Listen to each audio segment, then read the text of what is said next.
ప్రజలకు రక్షణ కల్పించాల్సిన పోలీసుల్లో కొందరు రాక్షసుల్లా వ్యవహరిస్తున్నారు.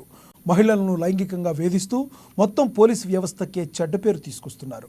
తాజాగా నల్గొండ జిల్లా సౌలిగారారం మండలం పోలీస్ స్టేషన్కు చెందిన ఎస్ఐ వాస ప్రవీణ్ కుమార్ ఓ కేసు విషయంలో పోలీస్ స్టేషన్కు వచ్చిన మహిళను లైంగికంగా వేధించాడు.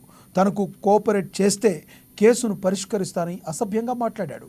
దీంతో సదరు మహిళ జిల్లా ఎస్పీకి ఫిర్యాదు చేయడంతో ఈ విషయం వెలుగులోకి వచ్చింది. ఫిర్యాదురాలిపై అసభ్యంగా ప్రవర్తించిన శాలిగారం ఎస్ఐ వాసా ప్రవీణ్పై జిల్లా ఎస్పీ శరత్చంద్ర పవార్ శాఖాపరమైన విచారణ ఆదేశించారు. ఎస్ఐ వాసా ప్రవీణ్ కుమార్ను విఆర్కి అటాచ్ చేస్తూ జిల్లా ఎస్పీ ఆదేశాలు జారీ చేశారు.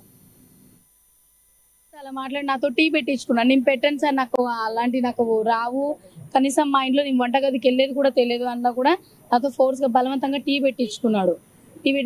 ఇంకెప్పుడైనా నీకు ఏ విధంగా పర్సనల్గా యూజ్ అంటే నాకు ఏదైనా ఫోన్ చేయి నువ్వు పర్సనల్గా అని చెప్పేసి ఆయన పర్సనల్ నా పిటిషన్ ఇచ్చిన కింద నా నెంబర్ ఉంటుందిగా, ఆ నెంబర్ ఆయన పర్సనల్ సెల్లో కొట్టుకొని నాకు రింగ్ ఇచ్చిండు. నేనేం అంతగా నేను పట్టించుకోలేదు, అవసరం లేదన్నట్టుగా నేను ఊరుకున్న తర్వాత సారు బాగానే 1.5-2 గంటల సేపు లోపల కూర్చోబెట్టి ఎవరిని లోపల రానివ్వలేదు.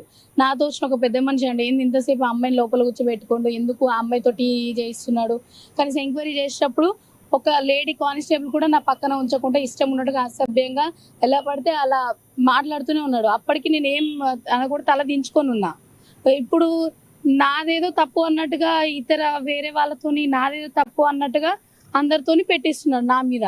ఎస్పీ ఆఫీస్కి ఆయన మీద సార్ మీద నేను పిటిషన్ ఇవ్వడానికి వచ్చిన. నాతోని ఇట్లా మిస్బిహేవ్ చేసింది కదా, నేను దాని గురించి దరఖాస్తు ఇవ్వడానికి వచ్చిన.